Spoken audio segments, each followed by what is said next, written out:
The left-sided midfield player, number 8, into Demianenko. Plenty of runners up front here, and Roberts being tested as Rodionov goes through.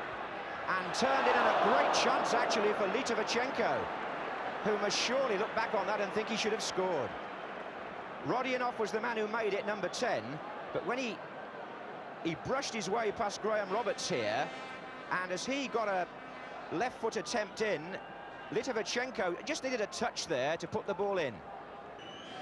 Relying on 3 outright attackers. Forward by Wilkins. Francis.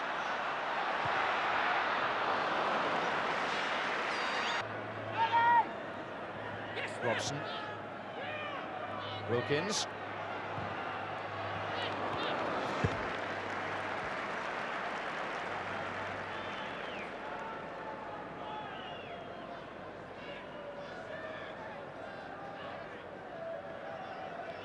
He scored a very good goal in midweek in the testimonial match at Tottenham, Ray Wilkins, and he's playing with a lot of confidence just lately. Chamberlain. This is Fennick. Blissett goes up. Sulak Belidza wasn't sure. Here's John Barnes.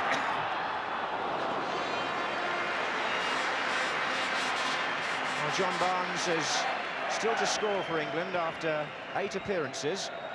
And I think the feeling of his club manager, Graham Taylor, may be that he's got to be a little bit more assertive at international level. He's always very confident when he's playing for Watford. And a chance cropped up there, and he was perhaps trying to chip it for the far corner with his right foot. Francis. And now Chamberlain. Inside Demianenko, a chance! Dasayev saves! And Chibata got there faster than Blissett to the rebound. He saw the gap inside Demianenko, and he went for it. Dasayev, the goalkeeper, made a good stop with his right hand there, going to his right. That was a good save. Ray Wilkins taking over eagerly, looking for Blissett. Defender is Baltachar. And still Blissett.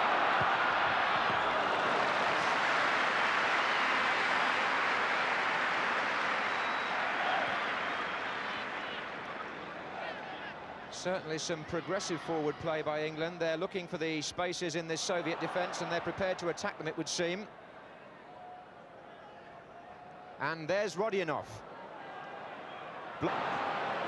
England's final pass still lacking, and the Soviet Union have produced a good one here to Blokhin. Robson trying to get back, and Blokhin drove into the side netting, but it just showed, even now he's in his 30s, how quick and dangerous this fellow still is. Gotsmanov. It's a good run.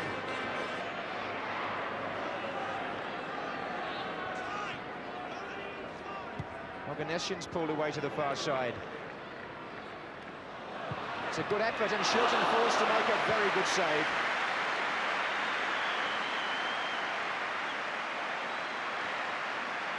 It was a tidy move by the Soviet Union. Gotsmanov made the run on the left, and Oganesyan had sensibly pulled back behind the last defender. He saw the possibilities here of turning inside and chipping for Shilton to make a good one-handed save. He'll come back to defend. Alyanikov. Rodionov is clean through against Shilton.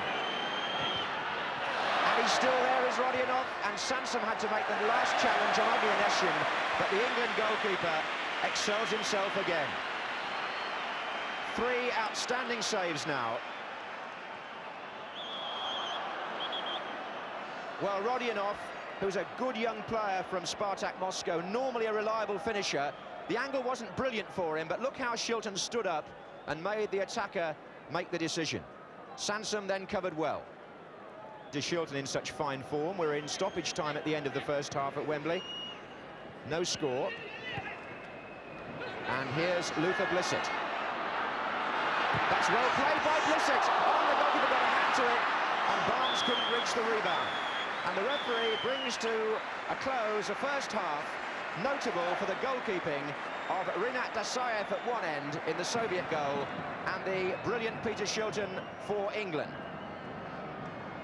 They're the reason the score is 0-0, and right on half-time there, Luther Blissett, a fine attempt from not the best of angles. He went for the far corner, but Dasaev's long right arm stretched out and saved his side.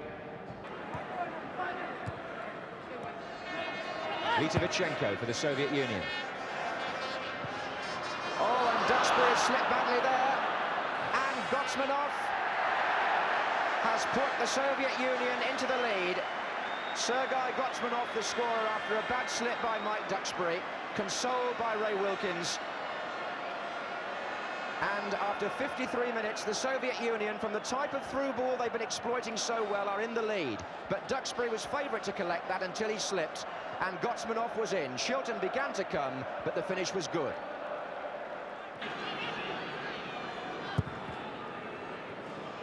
And the ball for Blokhin, so dangerous.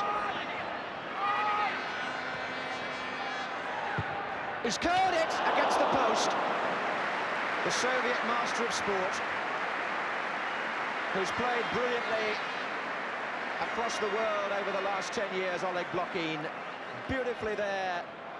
He turned inside and chipped that shot against the post with Shilton scrambling.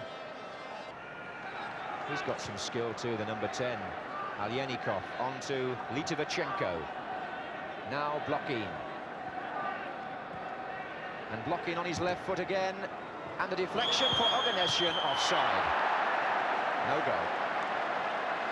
Blokhin again, the provider. And Wilkins gives him a consoling pat. The man who put the ball in the back of the net was in fact the number 8. Chamberlain.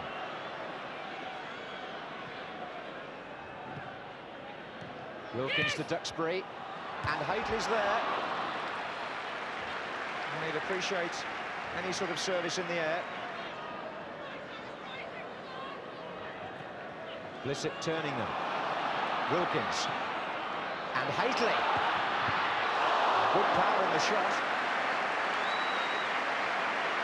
Certainly tested the reactions of Dasaev and in fact bounced back off him.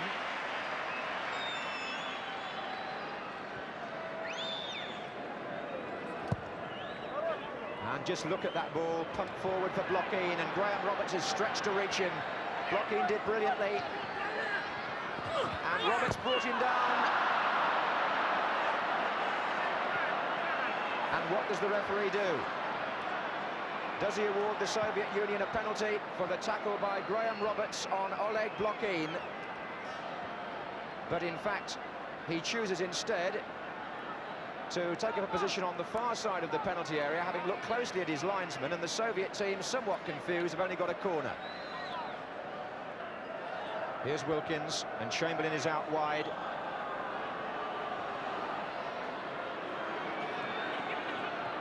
And Wilkins, shooting chance here. Good compact goalkeeping that, Wilkins shot. But if the ball had come back off Dasaev, then Mark Haitley might well have scored.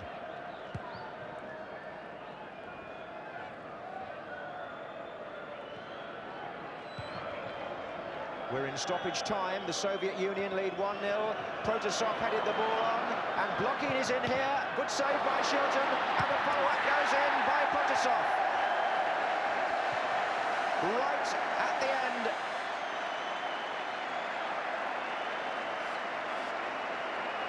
Well, 2-0 now to the Soviet Union. Their victory assured.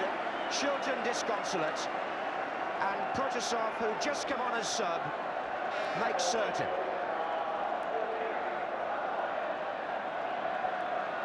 All the hard work done again by Blokhin. Protasov started that with the header, but look where he goes now, right across to the far side, and as Shilton parries, he's on hand to score. So Bobby Robson will now suffer his 4th defeat in 8 games as England manager this season.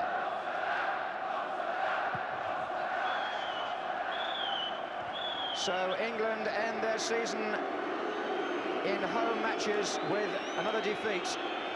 The two coaches shake hands, but Bobby Robson knows that with 19 players missing, it's very difficult to make a silk purse out of a sow's ear, especially when the Soviet team brought to Wembley Some experienced players who on the day proved just too good for what England had available.